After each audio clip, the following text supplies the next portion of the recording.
देखिए, आज हम लोग जानेंगे कि हमारे घरों में जो बच्चे होते हैं ना, तो कुछ बच्चे ऐसे होते हैं जो किसी भी माहौल में आप रख दो, मतलब उसके अंदर वो एबिलिटी होता है कि पढ़ लेता है। कुछ बच्चे ऐसा होता है कि नहीं पढ़ता है। फिर हम उसके ऊपर क्या करते हैं? मारना, पीटना, डांटना। हम अपनी गलतियों का इजहार नहीं करते। चाहे हमारे घरों में छोटे भाई हो, बहन हो, बेटी हो, समझे ना? हम अपनी गलतियों का कभी इजहार नहीं करते। आप इस चीज को जानिए कि अपने बच्चों को पढ़ाने के लिए ना आपको खुद मेहनत करना पड़ता है। और आज हम बताएंगे कि अपने बच्चों को पढ़ाई में ध्यान केंद्रित करने में कैसे मदद करें। मतलब जो बच्चे हैं उनको पढ़ाई में मन नहीं लगता है, तो आप उस तरीके का वातावरण, इन्वायरमेंट क्रिएट कीजिए ना। तो कुछ चीजें, टिप्स है, ये कुछ स्टेप का अगर आप फॉलो कर लेते हैं तो देखिए, आपके जो बच्चे हैं पढ़ना स्टार्ट कर देंगे। हमारे बच्चे नहीं पढ़ते हैं, उसका कहीं ना कहीं गलती हमारी भी है। ऐसा नहीं कि 100% आप गलती बच्चों पे लगाएंगे, नहीं। सबसे पहले बच्चों को ध्यान केंद्रित करने वाली चीजें, जो जब हम बच्चों को पढ़ाते हैं ना, तो बच्चों को ऐसे जगह पे पढ़ाएं जो शांत और व्यवस्थित माहौल में बच्चों को पढ़ाएं। स्टडी, जो बच्चे का जो स्टडी रूम होना चाहिए, शांत होना चाहिए। शांत मतलब स्पेस वहां शांत होना चाहिए, कोई शोरगुल नहीं होना चाहिए। आजकल हम करते क्या है, अपने डाइनिंग रूम में, अपने लिविंग रूम में, अपने बेडरूम में क्या करते हैं, बच्चों को बैठा देते हैं, टीवी लगा हुआ, जी बैठ के पढ़ लो। अब हम टीवी देख रहे हैं, हमारे बच्चे पढ़ रहे हैं। तो बच्चे पढ़ नहीं रहे हैं, आप बच्चों को पढ़ा नहीं रहे हो, आप उसके भविष्य के साथ, उसके फ्यूचर के साथ आप खिलवाड़ कर रहे हो। और बाद में आप कहोगे कि जी हमारे बच्चे, तो हमने इतना मेहनत किया, इतना स्ट्रगल किया, इतना ये किया, बच्चे पढ़े नहीं, हम क्या करें?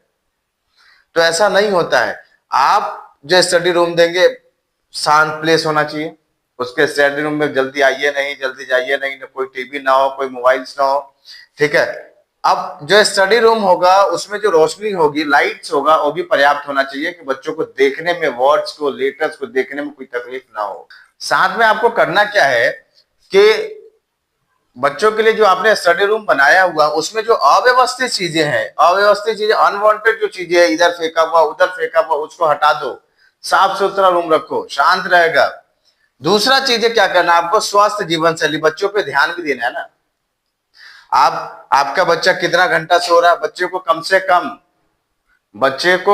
कम 6 से लेकर के 8 घंटा सोने के लिए प्रेरित करें। तो आपके बच्चों को क्या होना चाहिए, पर्याप्त नींद भी लेना जरूरी है। कम से कम 6 से 8 घंटा नींद बच्चों को चाहिए। तब जाकर के उसका जो माइंड जो है, उसका जो दिमाग जो है, उसकी जो एकाग्रता है पढ़ाई पे लगेगा। दूसरा क्या होना चाहिए कि नियमित रूप से एक्सरसाइज भी करवाइए, व्यायाम भी करवाइए, ताकि आपका बच्चा क्या हो, स्वस्थ हो। जब बच्चा हेल्दी होगा, स्वस्थ होगा, तभी वो पढ़ेगा।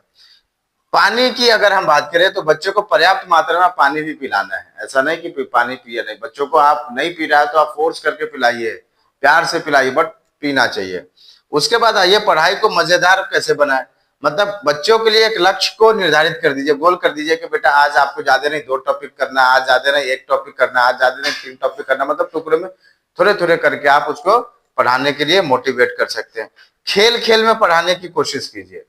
खेल खेल में पढ़ाने की कोशिश का मतलब यह है कि आप बच्चों पे प्रेशर नहीं डालेंगे, आप बच्चों को डांटेंगे नहीं, इस तरीके का कोई शेड्यूल नहीं बनाइए। मतलब प्यार से पढ़ाना है। दूसरा, पुस्तकों का विविधता होना चाहिए। मतलब ऐसा नहीं कि मैथ्स ही पढ़ाना पूरे दिन, या इंग्लिश ही पढ़ाना पूरे दिन, या साइंस ही पढ़ाना पूरे दिन, या सोशल साइंस ही पढ़ाना पूरे दिन। ऐसा नहीं कीजिए। ठीक है। बच्चे का क्या है कि 30 से 45 मिनट, मान लीजिए क्या पढ़ लिया, 30 से 45 मिनट अगर सपोज कीजिए साइंस पढ़ लेता है, तो उसके बाद थोड़ी देर का क्या कर लीजिए, आप ब्रेक दे दीजिए बच्चों को।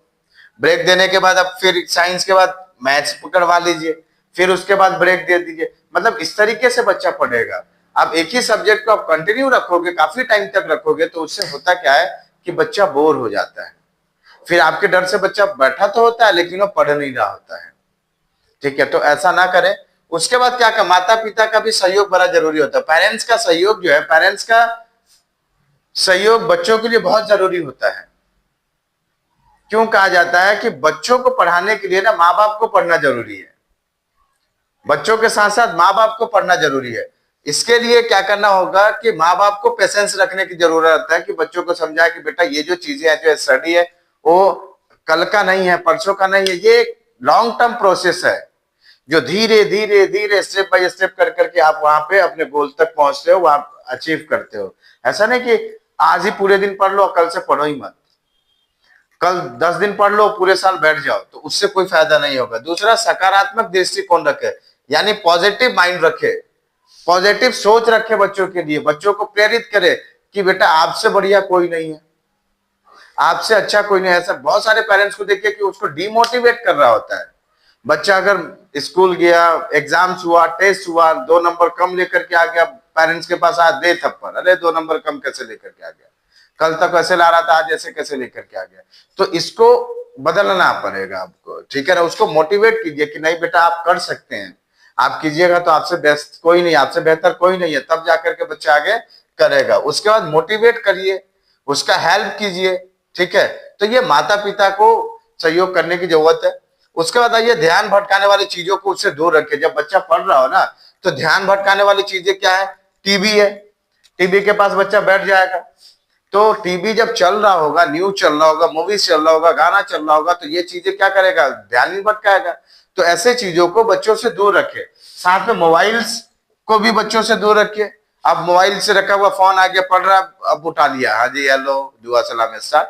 तो इससे क्या होगा? आपका जो बच्चा जो है उसका कहीं ना कहीं जो ध्यान भटकाने का काम करेगा, तो इसको दूर रखना है। साथ में सोशल मीडिया से बच्चों को दूर रखिए। आज के टाइम पे क्या है, सोशल मीडिया का बहुत बड़ा प्लेटफॉर्म है। आज आज हर बच्चा फेसबुक चलाना जानता है, हर बच्चा इंस्टा चलाना जानता है, हर बच्चा व्हाट्सएप चलाना जानता है। इसके अलावा न जाने कितने सोशल मीडिया प्लेटफॉर्म है।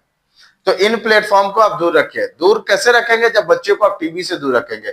दूर कैसे रखेंगे? जब बच्चों को आप मोबाइल से दूर रखेंगे। दूर कैसे रखेंगे? जब बच्चों को आप लैपटॉप टैब वगैरह से दूर रखेंगे। तब जाकर के पढ़ाई का एक माहौल क्रिएट होता है, तब जाकर के हमारा बच्चा पढ़ता है। उसके बाद योग और ध्यान पे भी ध्यान दें।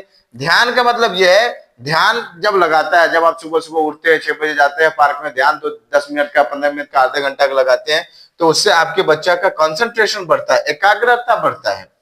साथ ही ध्यान शक्ति भी बढ़ने का काम होता है, जो आप पढ़ाई में कहीं ना कहीं हेल्पफुल है। योग से क्या होता है? योगासन से भी एकाग्रता बढ़ता है और बच्चा हमारा स्वस्थ भी रहता है। तो इन सारे टिप्स को अपना करके हम अपने बच्चों को क्या कर सकते हैं? पढ़ाई में ध्यान केंद्रित करने में मदद कर सकते हैं।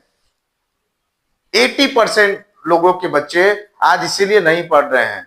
और हम गलती क्या करते हैं? कह रहे हैं हमने तो बहुत कोशिश किया लेकिन वो पढ़ा नहीं, अब हमारी गलती क्या? हम बच्चों को के ऊपर डंडा लेकर के परस जाते हैं, हम बच्चों को डांटने परस जाते हैं, हम बच्चों को मारने पे उतारू हो जाते हैं। लेकिन हम अपनी गलती नहीं करते हैं कि हमने जो माहौल बनाया है, हमने जो घर का जो इन्वायरमेंट बनाया, वो इन्वायरमेंट ही पढ़ने लायक नहीं है। तो सबसे पहले आप अपने इन्वायरमेंट को सुधारिए, तब जाकर के आपका बच्चा ऑटोमेटिक क्या करेगा? इंप्रूव करेगा, सुधर जाएगा, पढ़ना स्टार्ट करेगा। तो इन चीजों पे ध्यान रखिए। आपके छोटे भाई बहन होंगे, बहुत सारे पेरेंट्सों के लिए भी है जो इस वीडियो को देखे, कि अपने बच्चों पे भी ध्यान रखें। ठीक है जी, धन्यवाद।